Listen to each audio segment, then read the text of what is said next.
The Sandman. Those who dream by day are cognizant of many things that escape those who dream only at night. Edgar Allan Poe, quoted from Eleonora. Go to bed and wait for the Sandman. Even as it came out of James's mouth, it seemed to him a strange thing to say, and he was not sure why he had, but for some reason it worked. Daniel went to bed. The next morning, though, he asked, "What does the Sandman look like?" James was making breakfast. Daniel sat at the table, short legs swinging under his chair. "Nothing, really," James said. "It's just an expression." "What does it mean?" "Just something people say." He put a plate of eggs in front of Daniel and kissed him on the top of his head. He thought that would be the end of it. Until he saw the Sandman for himself. He was getting ready for bed and stopped by Daniel's room to check on him while he slept. As he often did. It was such a routine precaution that when he saw a pale, naked man sitting on the edge of Daniel's bed, rocking back and forth, it took a moment for him to process what he was seeing. He reacted the way any father would, of course. He ran into the room screaming, and for a moment he thought about attacking the intruder. But then the man on the bed turned, and that's when James saw that it wasn't really a man. It was a pale, slithery thing, hairless and warped. Its joints turned the wrong way and its body out of shape with itself. When it moved, it was like an insane marionette dancing on a stage. James froze. The skittering thing watched him. He felt spreading warmth, and he realized he'd pissed his pants. Only when he remembered that Daniel was still there in bed, staring at the broken-shaped thing sitting a foot away, did he regain the courage to move. He grabbed Daniel and ran. In the hall, he turned to see if the thing would follow them, but it didn't. For a moment, it watched, and then, moving like a stop-motion nightmare, it crawled to the window and jumped out, leaving only the billowing curtains to mark its passing. James had trouble talking to the police. He reported a break-in, but when he asked to describe the intruder, he didn't know what to say. How could he make the ordinary man in the blue uniform sitting at his kitchen table while two of his colleagues searched the house understand a thing like he'd seen? He couldn't even understand it himself. To make it worse, Daniel's memory did not correspond to James's. He described an ordinary-looking burglar. "A man in a mask," he said. James thought about it. Had it been a mask? No, it would have had to have been a full costume and an elaborate one, something like they would use for a movie. And that would not explain the way it moved. But in the end, he simply echoed his son's testimony. "A man in a mask," he said, "a burglar." The lie unsettled him, almost as much as what had happened. The doctor said Daniel wasn't hurt and showed no signs of molestation. James was relieved. They stayed at a motel for a couple nights until they felt ready to come home, and then James had a new security system installed along with bars on the windows. He didn't like the sight of them in Daniel's room, but it seemed like the only thing to do. James was frightened that first night back in the house, but Daniel strangely was not. When asked if he felt okay sleeping alone, he just said yes.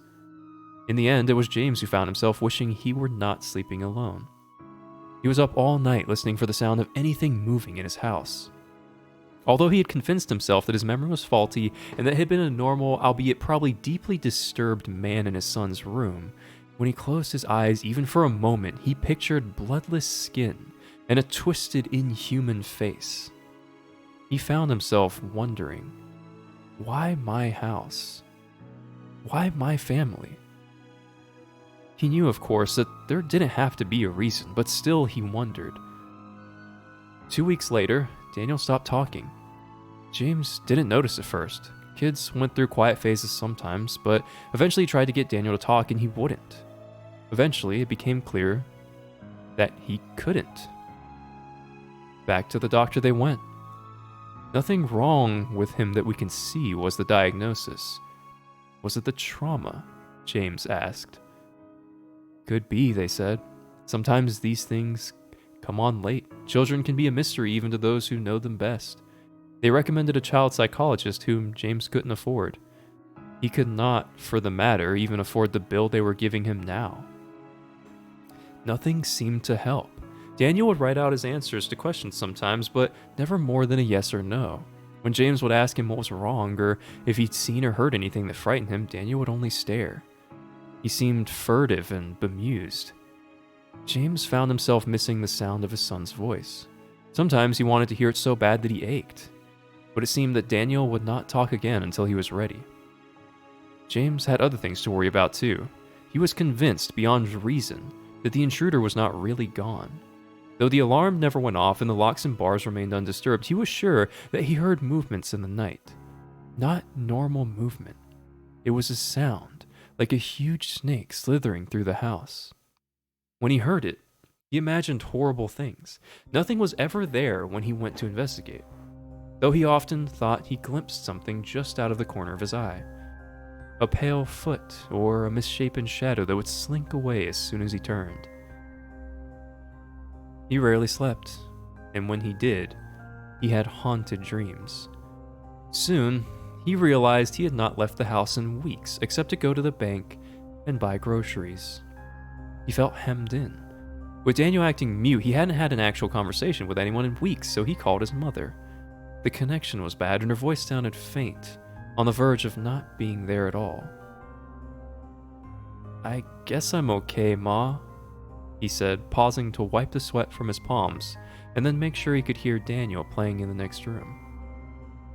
"But things have been a little rough. We had a break-in." "Oh, how awful," Mom said. "Did they take anything?" "No, just ran off. It was weird though. I haven't really felt comfortable since then." "Are you still working at the hospital?" "No, Ma. I left last year, you know that." "Oh, well, have you been getting out? What about that nice woman you were seeing last year, the one who played the piano?" James scowled. She was always asking that kind of thing. Didn't she know how hard it was being a single father? That he didn't have the time? He was about to say no when something made him pause. "Ma, is there anyone else on the line?" "I don't think so." James was sure he heard it. The short, gasping sound of someone trying to hold their breath and failing. A cold feeling crept across the back of his neck. "You're sure nobody's listening on the other phone?" "Dear, there is no other phone. I'm on the cell. That's why the service is so bad." "Then what is..." James stopped. If the sound wasn't coming from her end, then... He dropped the phone and raced to the hall. The extension hung on its hook, undisturbed. Heart pounding, he hurtled into the garage. The spare phone sat on the workbench. No one was in sight. But could they have been? Could someone have been here all along, listening to his phone call, and then slithered away? Might they be here even now? The next day, he took out the extra phone extensions, even filled the jacks with rubber cement. Daniel watched him work, eyes curious, but James offered no explanation. He began giving Daniel a light physical exam every week. His CNA training was a little rusty after a year on disability, but you never really forget. It was an absurd thing to do, of course. Even if there was a physical cause for Daniel's behavior, it would be nothing he could discover this way, and he was aware on some level that it was compulsive behavior. Nevertheless, it made him feel better. One morning, James set the diaphragm of the stethoscope against Daniel's chest, but he could not locate a heartbeat. He moved his hand in search of the right spot to no avail. Then, to test it, he listened to his own heartbeat. It came through steady and clear. But when he checked Daniel again, he didn't hear anything. A thought came unbidden to him of the Tin Man in The Wizard of Oz, whose chest was empty as a kettle. A sick feeling roiled his stomach. He threw the stethoscope down and grabbed Daniel by the shoulders, looking into his face. Daniel stared back with bright eyes. He even smiled a little, with the corners of his mouth. James felt the tingle of tears. He swept his son up in his arms and hugged him, and Daniel hugged back. Then, James put his shirt back on and sent him to play. The stethoscope, he decided, was broken. He threw it in the trash. Things got worse. James's terrors were no longer relegated to the long hours of the night. Now it seemed some creeping, some skittering and scuttling, some unknowable noise in the dark corner or another filled every second of his day. The thought of how big the house really was started to weigh on him. There were so many rooms he wasn't in at any given time, so many places someone or something else could be.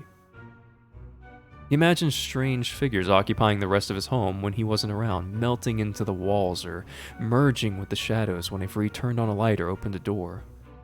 How would he know if they were there? How would he ever know? Soon, he didn't have to be outside of a room to imagine it. When he walked up the stairs, he pictured pale figures lurking beneath them. When he went down the hall, he pictured a crawling thing slithering behind the walls, shadowing his every step. If he sat too long in the same chair, he imagined that it was right behind him, and he was never comforted when he turned around and found nothing there, as he could only guess that it meant it had moved swiftly and silently behind him once again.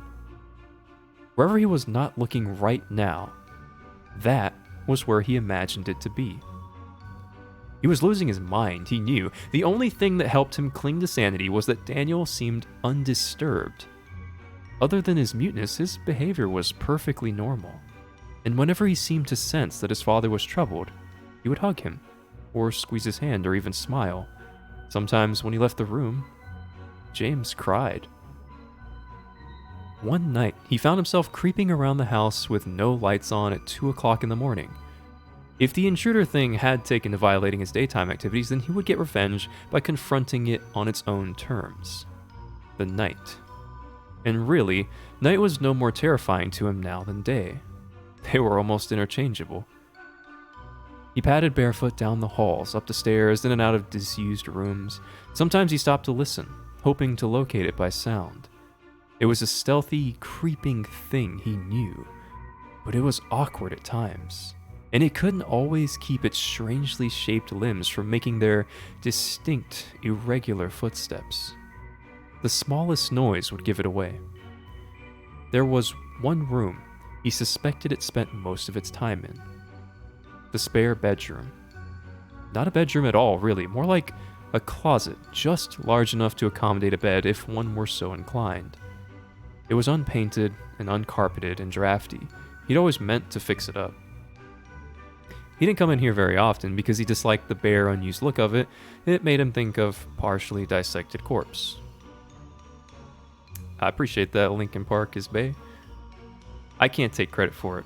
The credit to the author or the artist is actually below in the stream panels. I think he's I don't know if he makes anything now, but yeah, it's a really cool gift from Dark Souls 3. I liked it. He came in now though. If the thing made its nest in any one place of the house, this would be it. Of course, there was nothing there now, but that didn't mean there was nothing there. He cursed, running a hand through his sweat-damp hair. What was he missing? How did it hide from him? What was its secret? He peered into the room's empty corners one by one, getting his face a few inches from the plastered floorboards so that he could be certain that there was no space for it to conceal itself. The light bulb flickered. He froze. My God, he thought. It's on the ceiling. He pictured it crawling above him like a huge pale lizard. That's how it gets around, he thought. That's how it escapes. Anytime I should have it cornered. It just scuttles up the wall and hides right over my head. He imagined it dangling down behind him like a spider. If I turn around, he thought, it will be there, hanging with its face right next to mine. He held his breath. He did not want to turn around. But he had no choice. It was between him and the door. With a quiet sob, he rounded on his heels. Of course, he was alone. There was no man on the ceiling. He checked twice. Maybe it crawled out and was waiting for him in the hall, but when he checked where the coast was once again clear, it should have been a relief, but it wasn't. After all, it had to be in here somewhere. If the ceiling was not its trick, that just meant it was something else, something even more strange, even more clever. He went to Daniel's room. He had not stopped checking on him at night like he always had. This time, though, rather than open the door, he listened at it first, pressing his ears against the grain of the cheap wood and holding his breath. Terrified that he would hear a skittering sound on the other side of the barrier, what he heard instead shocked him more. Daniel was talking to someone. James recoiled for a second, and then when he caught his breath, he all but kicked the door in. Daniel was already awake, indeed, sitting up in bed, but he was not saying anything now. The light flashed on, and James stalked halfway into the room before stopping, suddenly torn. What did he want more? To confirm that his son could speak again? Or to find whomever he was speaking to? I didn't want to sleep tonight either, man. The creak of a door hinge settled the matter for him. He ran to the closet and threw it open. There was nothing inside, or at least, nothing that shouldn't be there. He swept aside clothes on their hangers, but nothing was hiding between them. Then he dragged the toy box out and emptied it on the floor. Nothing. He combed along the bare walls and floor, and yes, the ceiling, pushing aside every last bit of rubbish and stray knickknacks so that he could be sure, absolutely sure, that nothing was hiding. All the while, Daniel watched him.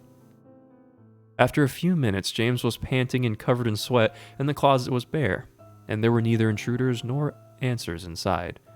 It struck him as funny, somehow, and he started to laugh, very quietly. He kicked his son's toys out of the ways as he went to sit down on the bed, dazed. He became aware all at once of several things. First, being that he had not slept in days and was nowhere near his right mind. The second was how close he'd come to really losing it for good. Tomorrow, he decided, they would both sleep until the afternoon, and when they did wake up, he and Daniel would get out of this creaky old house. No more staying cooped up like prisoners, and no more checkups, and no more dreams about monsters. He would even take the bars off the windows. It was time to get back to living like real people again. It was time.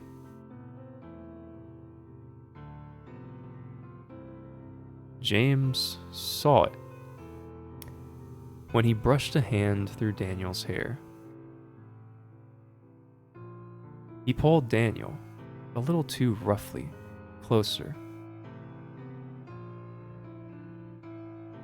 His son acquiesced to the examination without fidgeting or complaint as James pawed the side of his head, hoping that what he was seeing would somehow stop being apparent. He stared and stared until he ached from not blinking, but there was no denying what was right in front of his eyes. Daniel was missing an ear. No, he realized with mounting nausea. Both ears. There was no injury, no incision, no mark where they should have been. Simply smooth, blank flesh.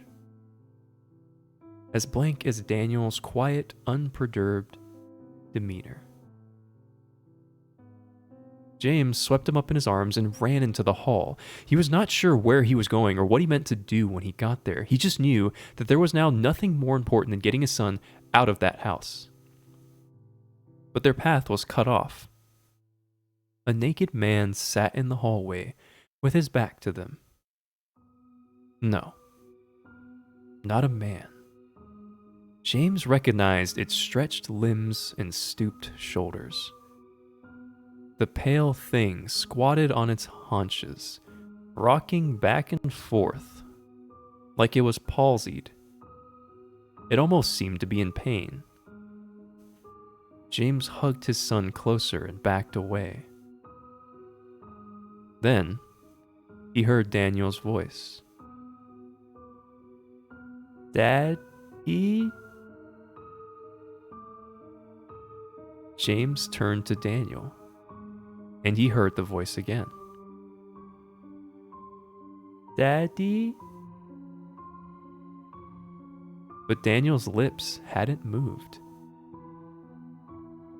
James looked back at the hunched figure. Its head jerked when it talked, like a tick. "Hello, Daddy." James' mouth went dry. It took several tries before he could speak.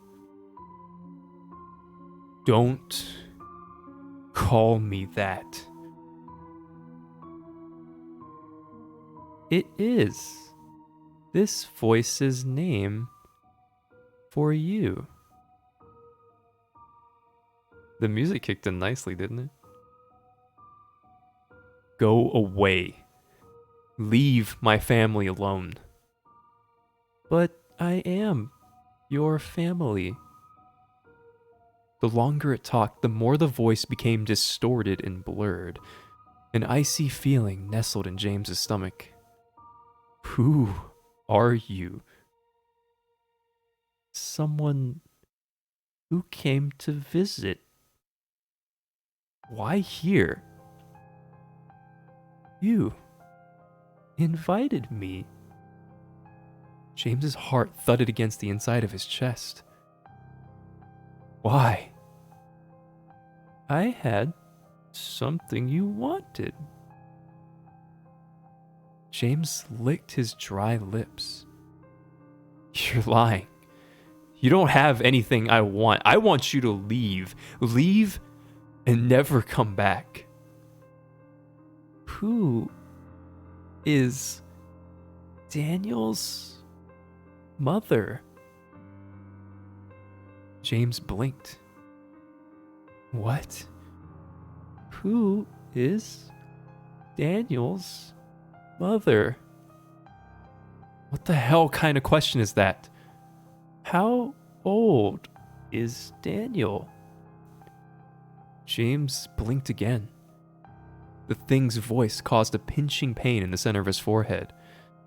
"Stop asking me these things." "When is Daniel's birthday?" "I don't know." "What is his middle name?" "Shut up." "What was his first word?" I said, "Shut up!" James wanted to tear the thing apart with his bare hands. Only the heaviness of Daniel in his arms kept him where he was. "You were alone. You wanted a son. So I made one for you." James's hands began to shake. That doesn't make sense. Made out of what? "Out of myself." James's stomach turned over. "But now, I need those parts back." Daniel picked at James's shoulder to get his attention. Something was strange about Daniel's face. "Danny? Open your eyes." Daniel scrunched his eyes shut tighter. "Open your eyes, Danny. Danny, open your eyes. Open your eyes."